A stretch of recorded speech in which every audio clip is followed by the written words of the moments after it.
wawancara sama Anies Baswedan tuh di mana ya hari ini kita? Iya Mbak, jadi hari ini kita wawancara di rumahnya Pak Anies yang di Lebak Bulus. Oh, waduh, ke arah sana lumayan tuh ya. Mudah-mudahan nanti nggak kena macet. Jadi teman-teman nanti tungguin ya, karena di program Real Talk with Uni Lubis yang tayang di YouTube IDN Times, seperti biasa saya akan wawancara dengan narasumber-narasumber yang menginspirasi untuk tahu duduk perkara di balik sebuah peristiwa. Dan kali ini narasumbernya adalah Anies Rashid Baswedan.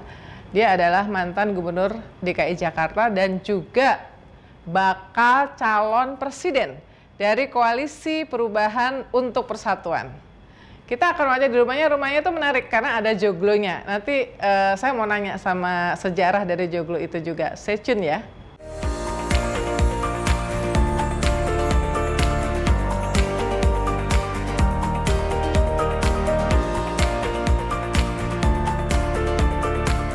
Kak Anies, apa kabar nih? Apa kabar? Baik, Kak Uni.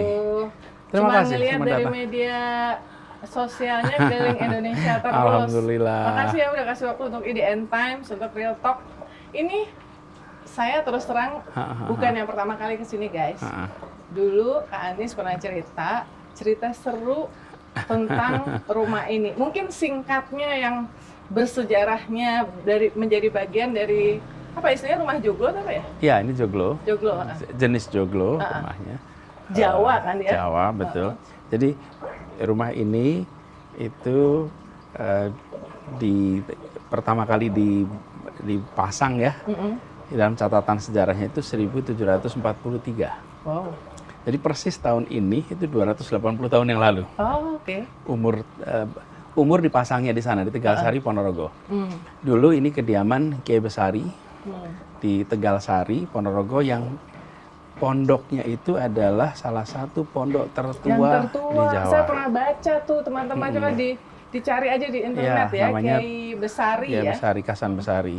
Nah, kemudian ditemukan waktu itu sudah jadi bongkahan, Kak Uni. Jadi bukan kayak saya beli joglo, enggak.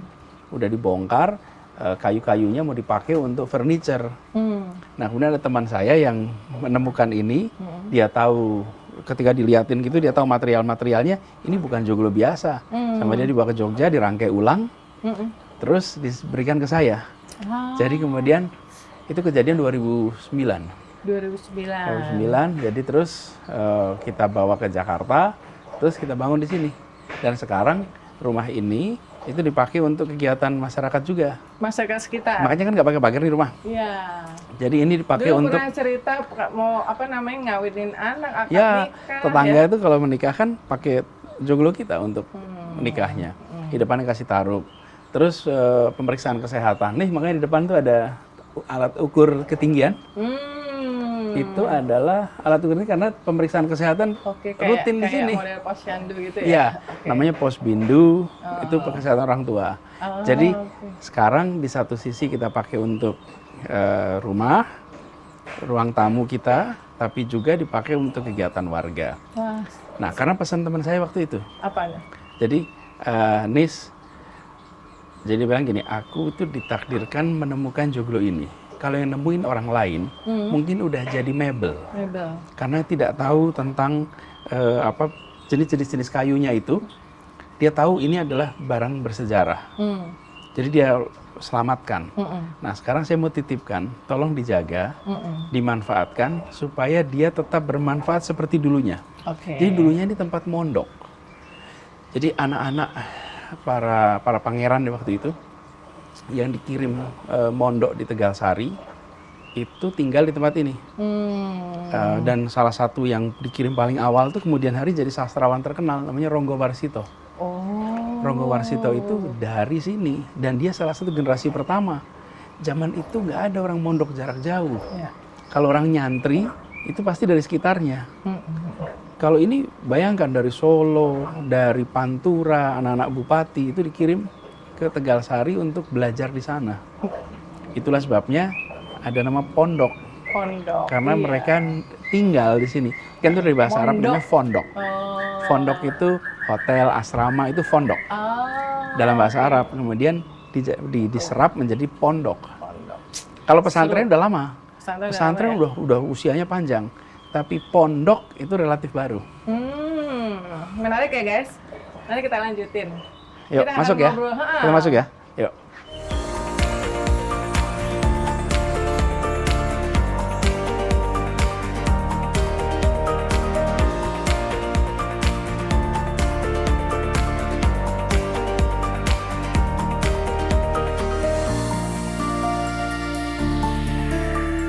Nah, ini kita di dalam nih.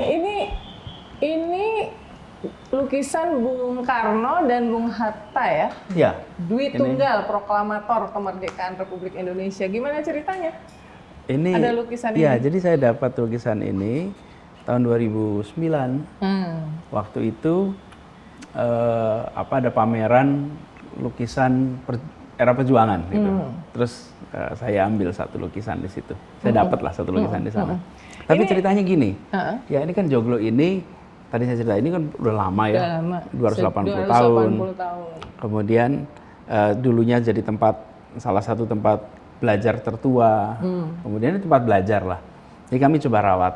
Nah kemudian saya juga punya lukisan Pangeran Diponegoro. Iya. Jadi Kak Uni lihat kalau di Nanti sana dipasang ya, di-insert ya. Pangeran Diponegoro di sisi timur, kemudian Ini Bung barat. Karno di sisi barat. Jadi saya ini reflektif aja. Ada ceritanya Kak Uni. Kenapa kok ada Diponegoro di sana, ini di sini. Jadi saya membayangkan ini ada sebagai sebuah perjalanan.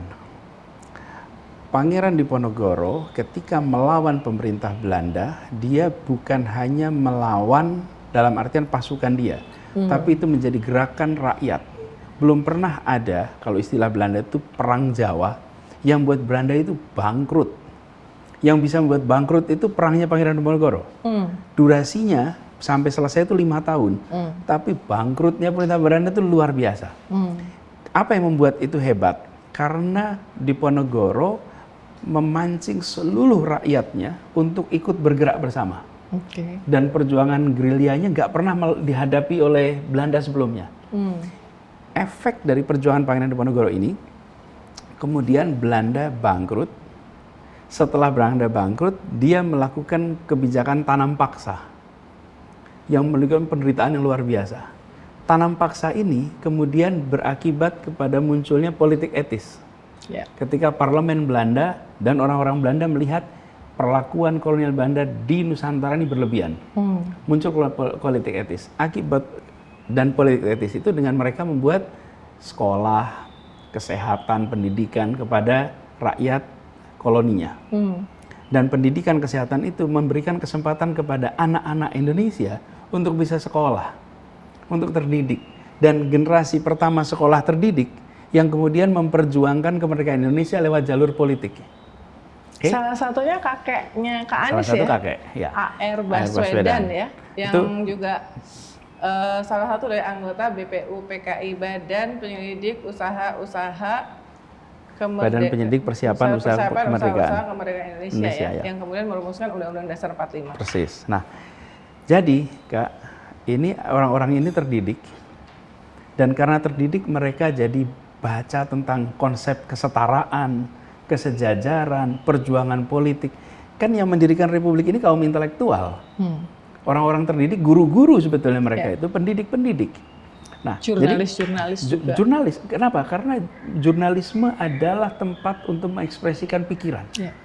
Dan mereka itu betul profesinya jurnalis. Kakek saya itu jurnalis kalau ditanya. Putranya apa? Jurnalis. Ada, saya lihat ada beberapa ini buku-bukunya almarhum kakek saya. Semua buku di sini. Jadi warisan kakek itu ada sekitar 4.000 buku. Jadi kalau ditanya profesinya apa? Jurnalis. Waktu saya kecil saya sering diajak. Sebutan kakek kami itu kalau di pertemuan wartawan-wartawan PBI waktu itu namanya wartawan 3 zaman. Zaman Belanda, zaman Jepang, zaman Indonesia. Jadi waktu itu istilahnya wartawan 3 zaman. Jadi kalau ketemu tokoh-tokoh itu ada Rosian Anwar, ada kakek, ada itu orang-orang yang disebutnya sebagai wartawan 3 zaman. Hari ini aku baca salah satu pertimbangan untuk Pak Edi Lembong mengusulkan untuk menjadi pahlawan nasional, ada beberapa tuh ya termasuk itu juga ya, termasuk menyebarluaskan semangat kebangsaan. Kebangsaan, betul. Dan lewat koran-koran, lewat tulisan. Jadi pada konteks ini, Kak, kalau kita urutin nih, ada Soekarno-Hatta. Ya. Itu adalah ujungnya. Soekarno-Hatta adalah hasil didikan politik akibat kebijakan politik etis. Dari Soekarno-Hatta politik etis, kenapa ada politik etis? Karena ada tanam paksa. Kenapa ada tanam paksa? Karena ada perlawanan dari Pangeran Diponegoro.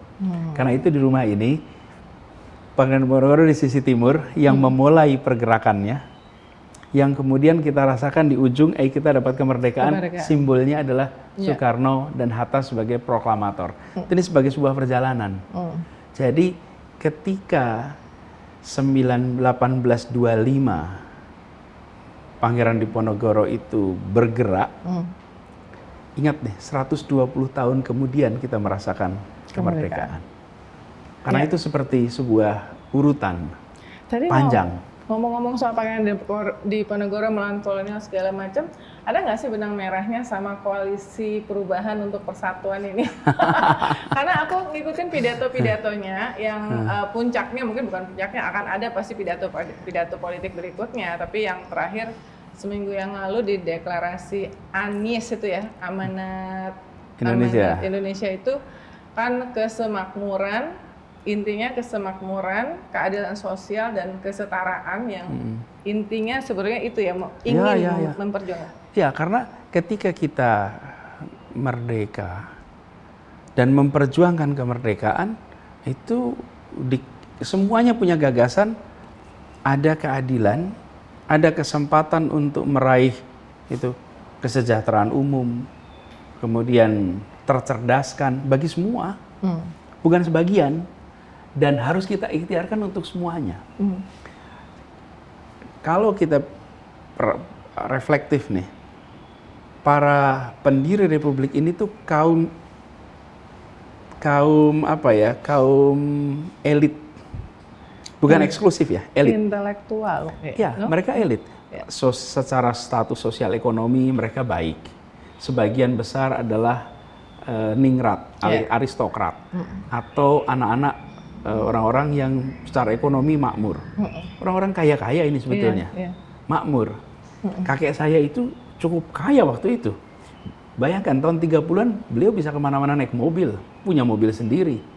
Kenapa ya? Karena keluarganya makmur. Tapi apa yang terjadi?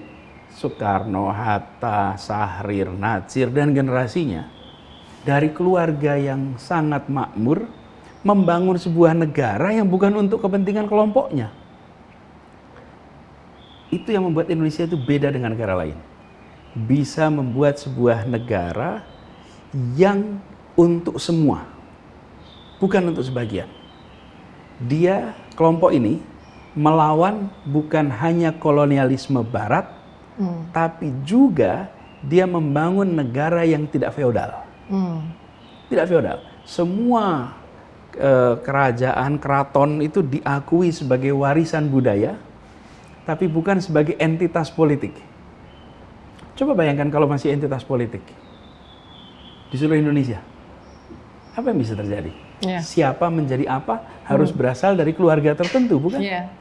Tetangga kita masih untuk menjadi kepala negara-negara bagian harus menjadi keluarga aristokrat. Ada aristokrasi, kita tidak ada. Kayak pertentangan kelas gitu ya. Nah, itu yang membuat Indonesia itu menjadi sebuah karya yang dikagumi di seluruh dunia. Betul-betul orang itu kagum bagaimana sekelompok orang elit dari kaum elit membangun sebuah negara untuk semua, bukan untuk dirinya.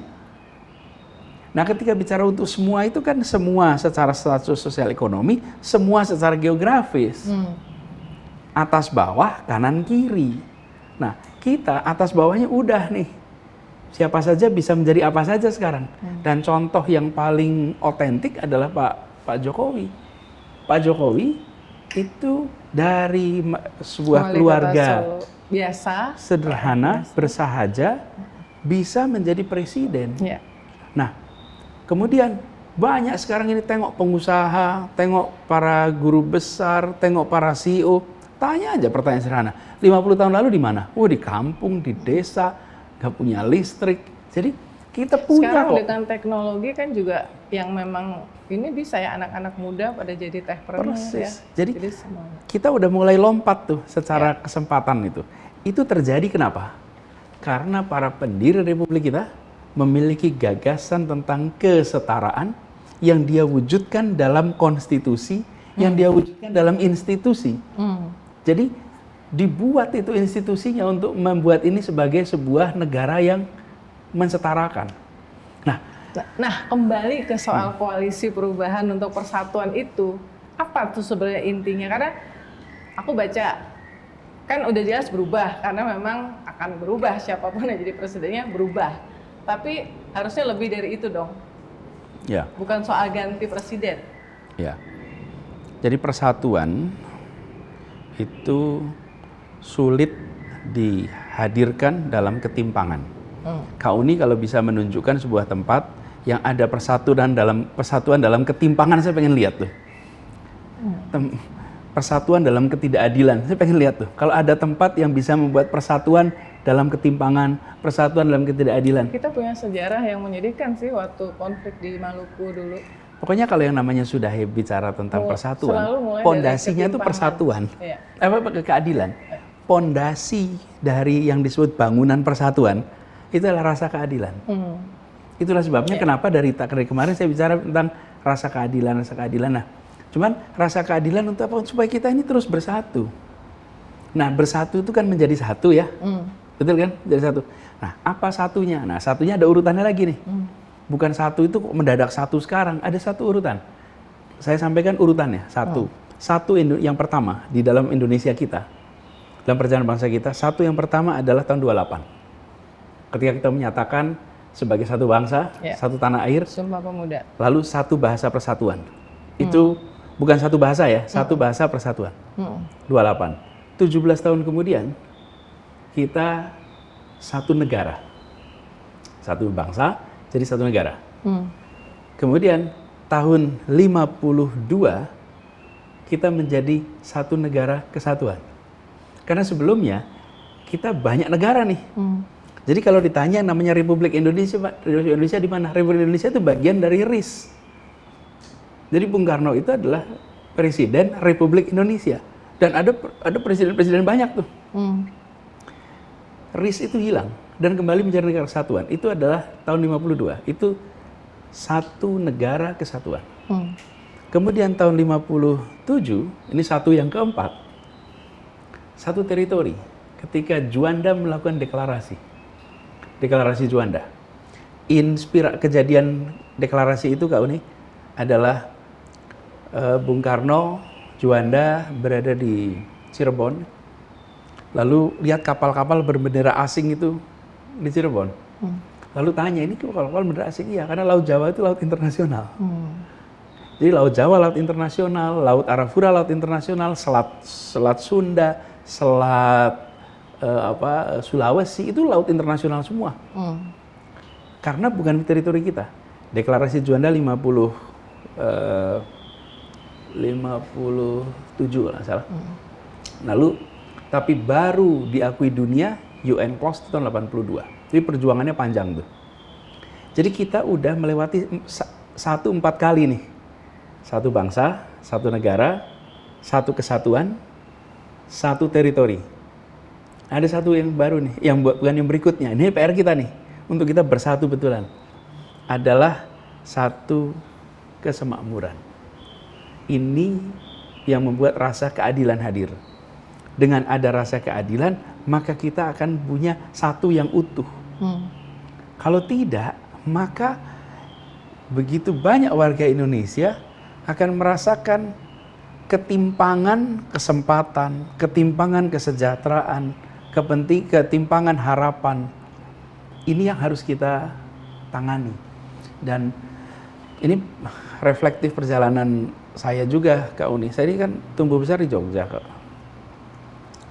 Waktu saya SMP, SMA di Jogja, itu kalau SMP mungkin sekitar 10-an%.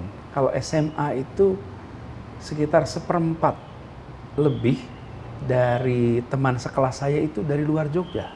Ya, Jogja is a melting pot sih. Ya, apa artinya? Artinya orang tua di berbagai daerah itu melihat kalau anak saya SMA-nya di sini, dia nggak bisa masuk ke perguruan tinggi yang baik. Ya. Jadi Daerah anak-anak itu ya. dikirimkan ke sekolah. Ke Jogja, ke Jakarta. Dan banyak kota yang besar. masih SMP sudah dikirim. SMP udah dikirim ke Jogja. Kadang-kadang mereka orang tuanya itu menyewa rumah sehingga bapak ibunya bisa nemenin. Bahkan ada yang lebih ekstrim, SD kelas 3, kelas 4 udah pindah ke Jogja. Itu cerita dulu ya. Nah, saya ingin sampaikan bahwa fenomena ketidakmerataan kualitas pelayanan itu membuat konsentrasi itu betul-betul terjadi. Jadi bukan hanya di aspek pendidikan, kita lihat juga di perekonomian. Perekonomian juga terpusat di Jawa. Dan Jawa juga ada bagiannya, Jawa bagian utara. Bagian utaranya juga ada bagian lagi, utara sebelah barat sekali dan utara sebelah timur sekali. Kan konsentrasinya di situ, industrialisasi dan lain-lain. Jadi Mas Anies, tapi Pak Jokowi nih, saya ngutip Pak Jokowi. Pak Jokowi itu sekarang selalu mengatakan di berbagai pidato bahwa hanya di zamannya dia jadi presiden, infrastruktur itu 57% di luar Jawa. Sebelumnya tuh Jawa sentris, jadi sekarang udah Indonesia. Dan survei tingkat kepuasan terhadap Presiden Jokowi kan lumayan tinggi, di atas 80%. Apakah Mas Anies yakin? Kok Mas ya? Biasanya aku pakai Kak sih. Nah, anak Twitter pakai Kak. Kak Anies yakin bahwa mengusung isu perubahan itu akan menguntungkan untuk agenda politiknya Kak Anies di 2024, sementara kepuasan terhadap pemerintahan Pak Jokowi lumayan tinggi. ya, jadi ini adalah agenda yang diharapkan bisa menguntungkan bagi rakyat Indonesia. Bukan sekedar menguntungkan bagi kami yang berada dalam kontestasi. Kami berada dalam kontestasi karena itu kita tawarkan kepada publik. Kita berencana memasukkan unsur keadilan di dalam semua policy.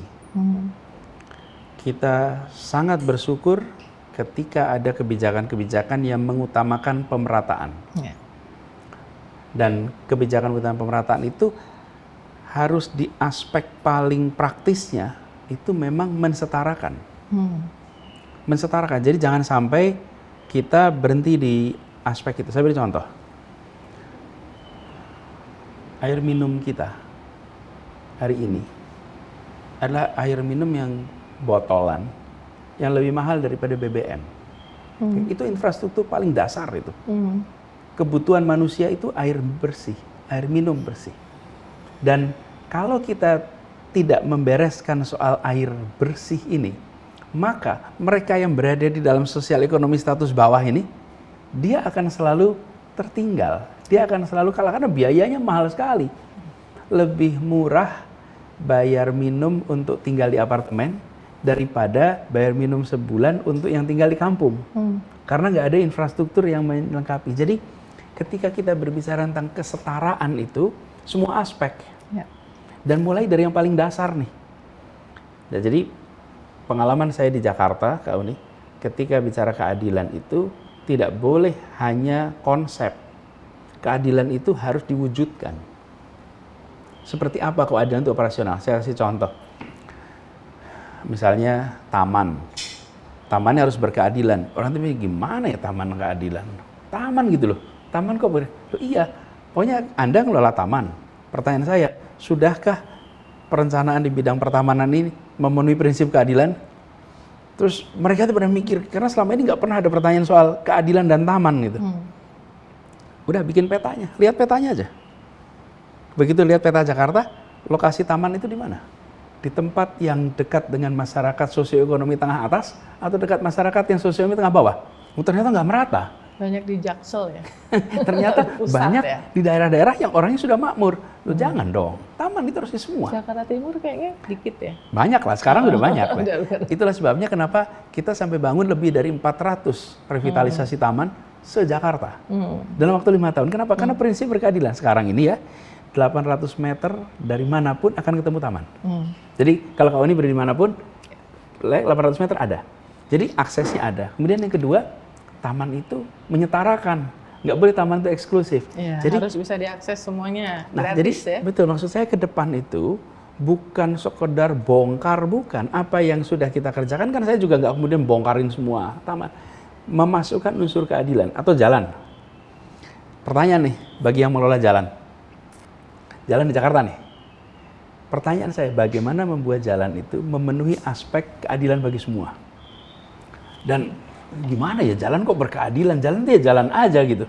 Enggak, jalan harus berkeadilan. Di Republik ini untuk keadilan. Coba. Cities for all. Cities for all. Terjemahannya apa?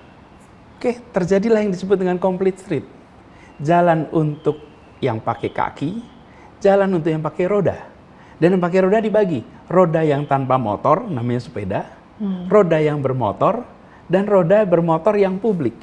Sehingga dalam satu jalan itu, ada tempat untuk yang jalan kaki, ada tempat jalan sepeda, ada tempat untuk jalan.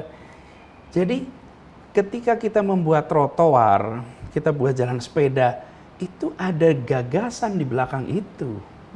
Gagasannya adalah prinsip keadilan. Nah, hal yang sama itu akan kita lakukan di berbagai sektor. Skalanya nasional. Sama seperti di aspek kesehatan, sama juga. Ketika kesehatan. Bagaimana kita mengelola pelayanan kesehatan ini secara berkeadilan. Dan pelayanan-pelayanan itu memberikan perasaan tenang bagi seluruh warga. Misalnya, di Jakarta ini kalau ada seseorang mengalami emergency akibat urusan kesehatan, maka nggak ada urusan KTP. Nggak ada, itu semuanya akan dihandle. Misalnya nih, kekerasan pada perempuan. Mau berasal dari manapun yang menjadi korban, maka di tempat kami visum dibiayain, seluruh proses dibiayain, sampai disiapkan safe house-nya. Kenapa? Karena Jakarta ini rumah yang secara ekonomi magnet, semua orang datang ke sini. Dan Jakarta dapat keuntungan dari mana? Dari tenaga kerja terlatih, dari pajak. Efeknya, kita harus memberikan pelayanan kepada semua. Nggak bisa dalam situasi gitu, oh kalau KTP-nya bukan Jakarta, Anda pulang dulu dah. Masa korban kekerasan, suruh pulang. Nah, prinsip inilah. Jadi Kak Uni, ini bukan sekedar soal, oh kemarin 5 tahun sudah begini, 10 tahun sudah begini. Bukan. Itu baik, tiap fase pasti punya porsinya. Dan pada fase berikutnya, porsinya adalah memasukkan unsur keadilan dalam seluruh aspek mikro kebijakan. Jadi, karena udah bicara soal rekam jejak, di pidato itu kan Kak Anies juga ada rekam jejak. Jadi sebaiknya lihat rekam jejak ya. Jadi selain diusulkan sebagai bakal calon wapres oleh koalisi 3 partai sejauh ini, Nasdem, Partai Demokrat, dan PKS, sebenarnya modal dan apa yang bisa dibanggain oleh Kak Anies selama 5 tahun jadi gubernur DKI? Pasti ini akan ditanya juga kalau nanti ada di debat capres kan. Apa sih modalnya selain diusulkan? Ya. Highlightnya? Prinsip bahwa maju bersama. Di Jakarta kita ikhtiarkan maju bersama. Jadi bukan hanya maju. Indonesia maju itu baik, tapi Indonesia maju bersama itu lebih baik. Jakarta maju itu baik, tapi Jakarta maju bersama itu lebih baik. Dan maju bersama inilah yang kita kemarin kerjakan di Jakarta. Jadi apa yang kita lakukan? Kita membesarkan yang kecil tanpa mengecilkan yang besar. Membereskan masalah-masalah menyangkut rakyat kecil tanpa melupakan mereka yang sudah makmur. Dan inilah yang kita buktikan bahwa kepedulian kepada keadilan itu ada rekam jejaknya. Jadi seperti saya ini tidak bisa bicara tentang rencana saja, tapi harus bisa menunjukkan, dong kemarin sudah jadi gubernur kok. Pada saat jadi gubernur, Anda terjemahin nggak tuh yang dikerjakan? Dan itu iya. Kakak bisa lihat Kak, saya sering mengatakan kita kembalikan spirit gerakan di dalam pemerintahan. Gerakan dalam pemerintahan. Karena Republik ini kan dibangun pakai gerakan, bukan pakai program. Tapi sudah terlalu lama kita itu jadi program, bukan gerakan. Apa yang kita lakukan di Jakarta? Misalnya penataan kampung. Penataan kampung itu, kampung-kampung dibangun untuk pengerasan, perapian. Kebanyakan proses pengadaannya itu melakukan yang biasa disebut pengadaan tipe 1, tipe 2. Pengadaan tipe 1 itu dikerjakan oleh dinas, tipe 2 itu ditenderkan, lalu ada perusahaan mengerjakan. Tapi ada tipe 3. Tipe 3 itu dikerjakan swadaya oleh masyarakat. Tipe 3, tipe 4. Kami mengerjakan kemarin dengan tipe 3, tipe 4. Jadi kalau ada sebuah kampung yang mau ditata, maka ditentukan budgetnya berapa, lalu uang itu diserahkan kepada masyarakat. Lewat RT-nya, RW-nya, LMK, lalu merekalah yang mengerjakan prosesnya. Kami mereview, mengawasi. Dan apa yang terjadi? Kualitas pekerjaan lebih baik. Karena mereka merasa, ini kan jalan kampung kami. Kalau jalannya rusak, ya kami yang merasakan kerusakan. Tapi kalau pendekatannya program, maka yang ngerjain kontraktor, yang ngerjain dinas, rakyat tuh hanya di situ nonton. Dan kira-kira gini, bagi yang mengerjakan, oh bukan kampung kami juga kok. Yang penting speknya udah kepenuhin. Mereka nambah semen, mereka nambah batu, mereka nambah macam-macam tuh. Secara swadaya, dan hasilnya lebih baik.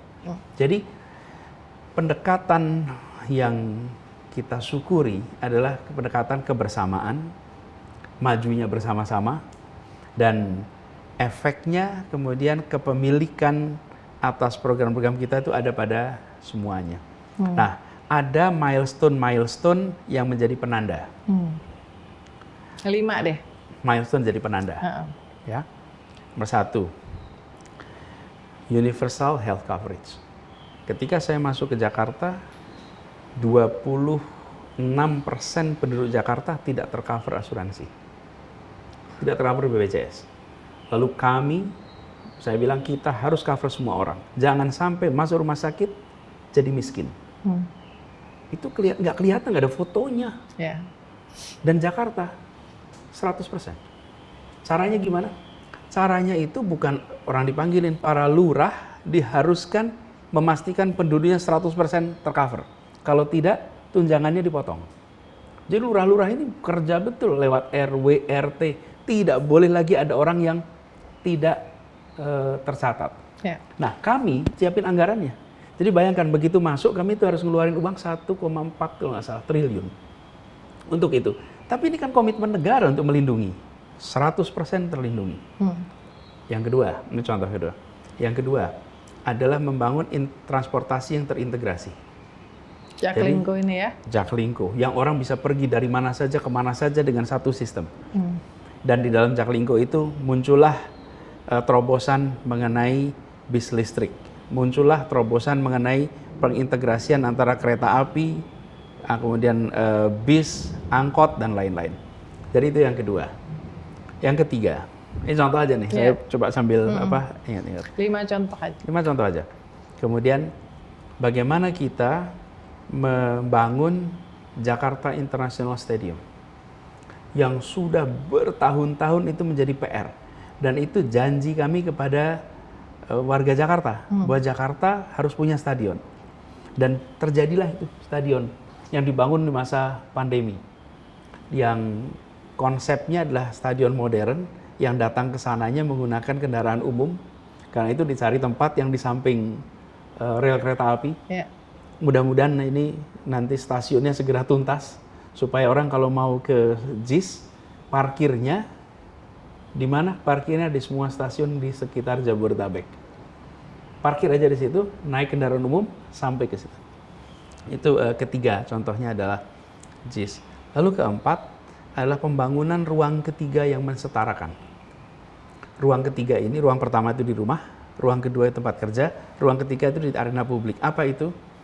Mulai dari taman, kemudian trotoar, kemudian anjungan-anjungan. Kalau dilihat itu JPO, tempat-tempat itu adalah ruang ketiga. Ruang ketiga mempersatukan. Jadi Kak Uni, saya cerita dikit nih Kak Uni. Kalau Kak Uni ke Bundaran HI, di depan Bundaran HI itu sekarang ada halte bis yang kemudian ada anjungannya untuk lihat Bundaran HI. Jadi ceritanya gini Kak Uni, kenapa kok waktu itu buat ide itu? Ini kan ruang ketiga mempersatukan yang menyetarakan.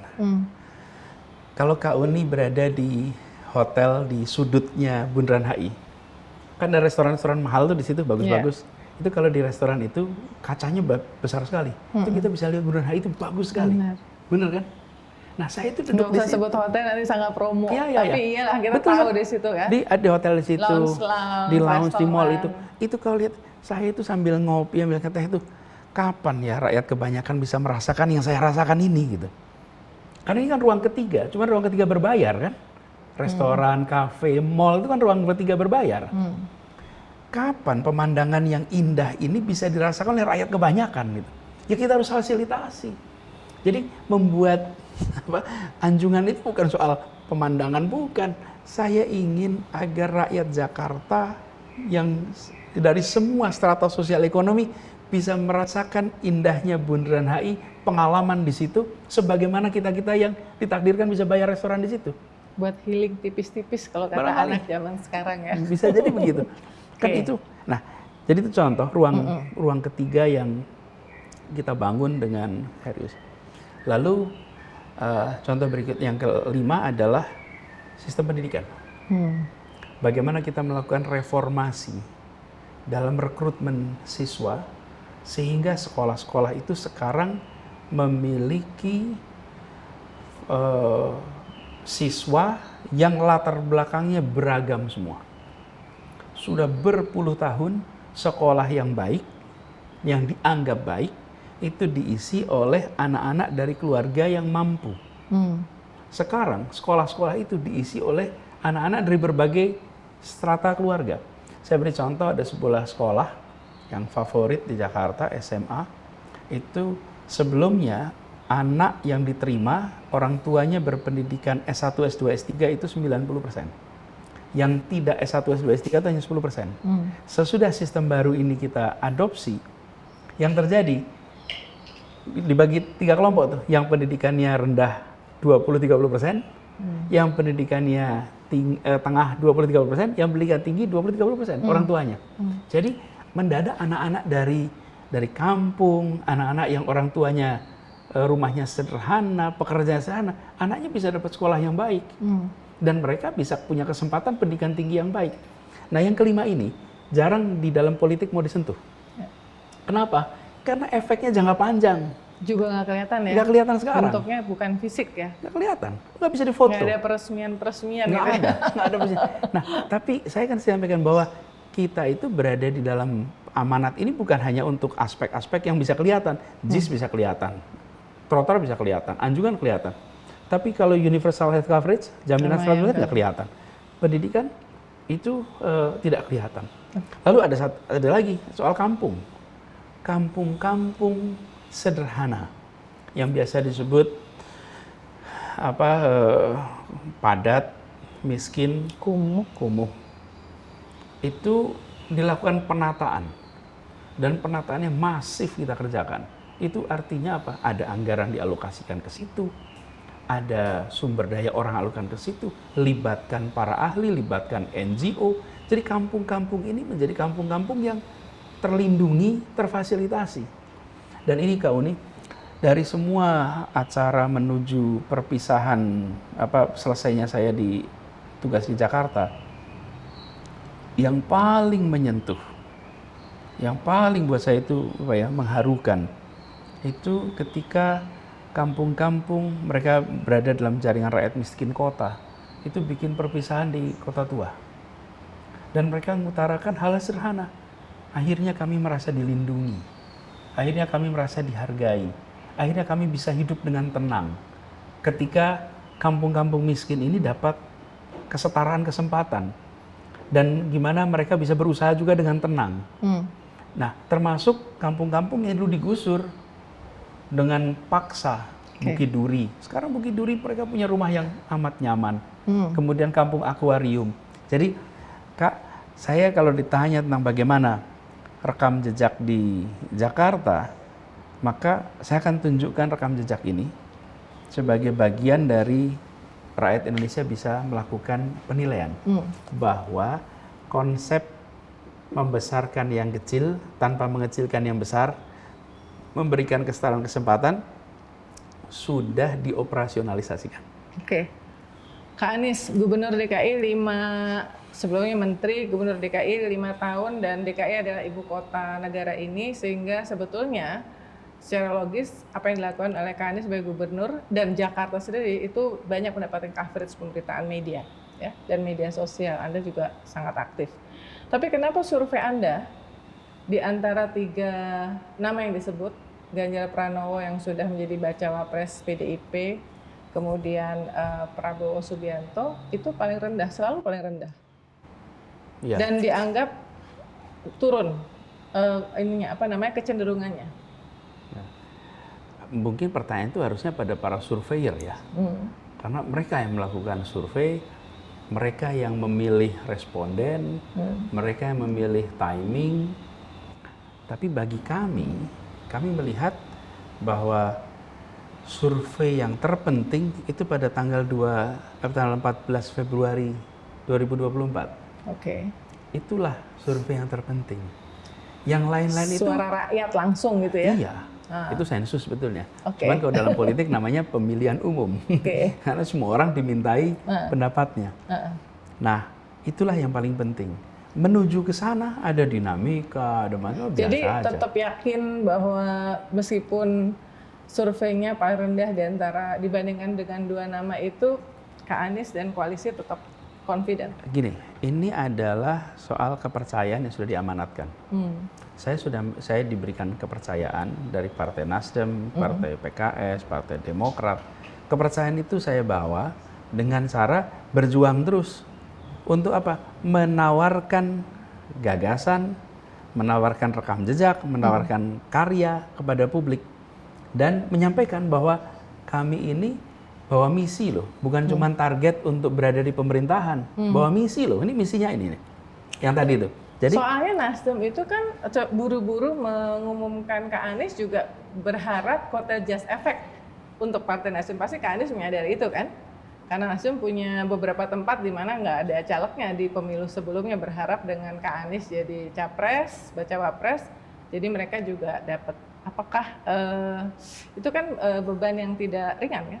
ya, itu beban yang besar. Berat ringan soal perasaan gitu. Itu beban besar. Dan tapi kita kerjakan itu sistematis. Dan waktunya ujungnya tuh di Februari. Oke. Jadi kalau buat saya sendiri sih lebih baik di posisi 3 sekarang. Karena posisi 3 itu posisinya hanya bisa naik, nggak bisa, mudah-mudahan nggak turun gitu. Tapi kalau mempertahankan itu lebih rumit, Kak. Tapi ini ya, di pidato itu juga ada disebut, pidato yang seminggu yang lalu, negara sebaiknya tidak intervensi. Kalau negara intervensi itu sama saja dengan melecehkan demokrasi, kalau nggak salah kalimatnya seperti itu. Itu curhat nasional, bahwa Anda merasa dalam proses menjadi bacawa pres ini ada nuansa-nuansa yang menjegal supaya tidak mendapatkan tiket gitu? Ya, jadi kita menyaksikan bahwa negara punya tanggung jawab untuk menyelenggarakan pemilu, untuk itu tanggung jawab negara, itu tanggung jawab pemerintah. Tapi di sisi lain juga ada semacam preferensi. Betul kan? Ada preferensi nih. Yeah. Nah, saya mengingatkan kepada semua, jangan sampai selera pribadi, aspirasi pribadi mengalahkan tanggung jawab konstitusional. Karena tanggung jawab konstitusional itu menyelenggarakan pemilu dengan baik, dengan adil, jujur untuk semua. Itu tanggung jawab konstitusional. Secara pribadi bisa jadi punya aspirasi nih. Mungkin ada wali kota yang punya aspirasi, ada gubernur punya aspirasi, ada menteri punya aspirasi, mungkin presiden juga punya aspirasi. Tapi mereka punya tanggung jawab konstitusi. Jangan sampai urutannya ketukar gitu. Yang di nomor 1 kan aspirasi pribadinya, bukan tanggung jawab konstitusinya. Ya. Anda merasa ada penjegalan kah? Gini, Kak Uni, soal jegal-menjegal ini ya. Katanya nomor 3. Ya kalau nomor 3 nggak bisa dijegal lah, dia pasti kalah juga dalam pemilu, bener nggak? Harusnya dia kalau konsisten ya. Oke. Kalau konsisten itu, kalau memang percaya dengan hasil survei, ya nggak usah pakai jegal, cuma jegal. Tapi kalau jegal-menjegal kan berarti nggak percaya sama survei. Kira-kira gitu. Jadi saya sih lihat ini aneh gitu. Kok ada percakapan soal jegal menjegal, padahal yang mau dijegal ini posisinya nomor 3 menurut hasil Survei. Nah, jadi buat saya yang penting kita jalan terus, sampaikan apa yang menjadi misi kita, dan kepentingan kita adalah rakyat Indonesia merasakan keadilan, hidup yang lebih baik. Itu aja. Nanti sambil jalan, saya percaya warga akan bisa menilai dengan objektif. Masyarakat kita cerdas, masyarakat kita bisa memilih dengan tenang, dengan matang. Di Jakarta waktu Pilkada DKI, kita menemukan fenomena yang serupa. Seingat saya belum pernah ada satu survei pun yang mengatakan kami nomor 1. Nggak ada. Semua kami nomor 2 atau nomor 3, hampir semuanya bilang nomor 3. Bahkan ada yang melakukan survei seminggu sebelum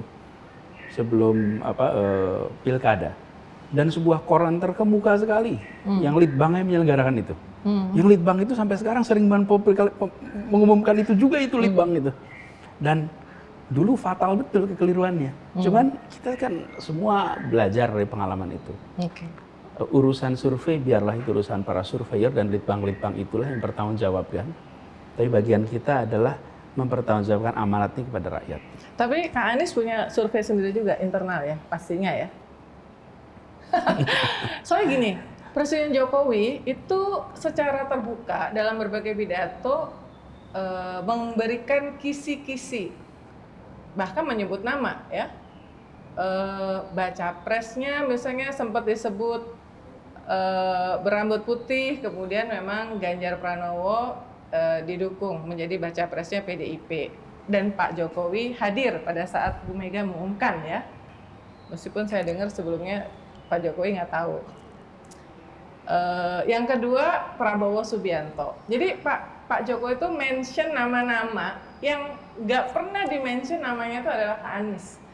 Jadi gimana sih, ada apa nih antara Kak Anies dengan Pak Jokowi sampai nggak pernah di-mention? Nah, kan pertanyaannya bukan ke saya, kan kalau saya yang... Justru saya tanya, gimana hubungannya Kak Anies dengan Pak Baik Jokowi saja. sampai nggak di-mention gitu? Iya, itu pertanyaan harusnya bukan ke saya, wong saya yang nggak disebut kok. Kan yang menentukan presiden itu adalah rakyat Indonesia, bukan? Kita jangan lupa bahwa kekuasaan itu ada di tangan rakyat Indonesia, bukan di tangan individu manapun. Yang sekarang sedang diberikan kewenangan itu adalah hasil keputusan rakyat Indonesia. Ada yang diberi kewenangan jadi wali kota, jadi bupati, jadi gubernur, jadi presiden. Sesungguhnya tidak ada kekuasaan itu lepas dari rakyat atau pindah dari rakyat, tetap kok. Jadi kami melihat bahwa penentunya adalah rakyat Indonesia, dan kami yakin rakyat Indonesia akan melakukan studi banding, membandingkan antar calon hari ini yang sudah disebut namanya dengan memenuhi lebih syarat 20%, ada 2 nama. Ya 2 nama inilah yang dibandingkan. Tapi kita nggak tahu nanti besok bagaimana, apakah jadi 3 atau bisa jadi lebih. Saya percayakan kepada rakyat untuk memilih. Tapi sampai detik ini Koalisi Perubahan untuk Persatuan solid ya, yang 3 partai itu ya. Insya Allah. Saya tonton wawancara Pak Surya Paloh yang sangat firm, masih tetap pede banget mendukung baca pres pilihannya. Tentu itu juga bukan beban yang ringan untuk membuktikan bahwa dia tidak mengambil keputusan yang salah. Pak Surya Paloh ini adalah seorang man of commitment. Jadi beliau seseorang yang lihat aja rekam jejaknya. Rekam jejaknya adalah bila beliau mengambil sikap, maka dimulai dengan proses yang panjang, nggak dadakan. Lalu ketika sudah mengambil sikap, dia jalani semua konsekuensinya. Dan punya pengalaman berada di dalam lingkungan politik ekonomi Indonesia yang sudah cukup panjang. Jadi saya hormat, saya sampaikan berkali-kali bahwa dengan rendah hati saya menerima amanat ini karena beliau berani melakukan sebuah terobosan yang bagi sebagian yang lain hanya bisa membayangkan I wish gitu. I wish gitu. Coba aja saya punya nyali sebesar itu. Coba aja saya punya wisdom sebanyak itu. Coba aja saya punya independensi sebanyak itu. Banyak orang yang dalam wilayah politik itu merasa cemburu. Cemburu itu bukan iri ya. Cemburu itu positif gitu. Bukan just envy. Cemburu. Ingin bisa begitu, ingin bisa mandiri, ingin bisa berani, ingin bisa bijak gitu. Nah, Pak Surya Paloh mengambil langkah ini dan saya terima itu sebagai sebuah kepercayaan karena itu saya jalani serius. Jadi sekarang ada. Anda udah ke berapa kota sejak November diumumkan sebagai baca pres? Mungkin hampir 70-an ya, 70-an kota lebih, ya. 70-an kota. Yang bayarin siapa? Tergantung. Biayanya. Mayoritas dari Nasdem. Ketika trip itu dilakukan ke berbagai kota, sebagian adalah kita sendiri. Yang kelilingnya itu darat, itu kita sendiri. Dan acara-acara yang dilakukan itu, Kak Uni, itu adalah acara yang hampir semua sifatnya desentralistik. Jadi ketika saya menyebut nama Nasdem, itu bukan berarti Nasdem Jakarta atau pusat ya? Atau pusat saja, tapi di daerah-daerah dan relawan-relawan daerah. Sekarang ini Kak Uni, relawan itu ada lebih dari 500 grup relawan yang semuanya tidak ada yang dibiayai dari Jakarta. Semua grup-grup relawan ini adalah swakarsa, swakarya, dan mereka self-funding gitu, di mana-mana. Itu yang membuat saya merasa ini adalah tanggung jawab yang tidak kecil. Yang harus saya emban. Termasuk Pak yang support dari Partai Demokrat dan PKS-nya gimana? Nah, memang Partai Demokrat, pakai PKS sama Demokrat itu, mereka sesudah deklarasi itu kan bulan puasa. Di bulan puasa itu, saya sempat bilang jangan sampai kita ada aktivitas politik dulu. Biarkan bulan puasa itu bulan yang tidak ada aktivitas. Jadi di bulan puasa praktis kemarin malah saya tirakat kemarin Kak Uni. Saya jalan. Oh iya cerita. Saya tirakat. Nah, jadi dengan PKS dan Demokrat insya Allah sesudah Lebaran ini akan banyak kegiatan. Dan Demokrat PKS sudah mengadakan aktivitas berkali-kali juga. Berkali-kali juga saya datang di Banten, saya datang di Jakarta sini. Kemudian juga ada kemarin di Jawa Barat. Jadi Demokrat juga begitu. Demokrat tuh banyak bikin kegiatan. Jadi sesungguhnya semua sudah melakukan aktivitas. Politik itu kan soalnya mahal ya. Dan kita nggak melihat bahwa Kak Anies, waktu itu Pak Surya Paloh pas ketemu dengan para pemimpin redaksi bilang, saya mendukung Anies padahal dia nggak ada duitnya. Jadi makanya saya tanya siapa yang bayarin pas keliling ke 70 itu ya. Pertanyaan terakhir. Tapi saya gini Kak Uni, memang capres-capres dulu pada punya uang. Pak Jokowi juga tidak punya.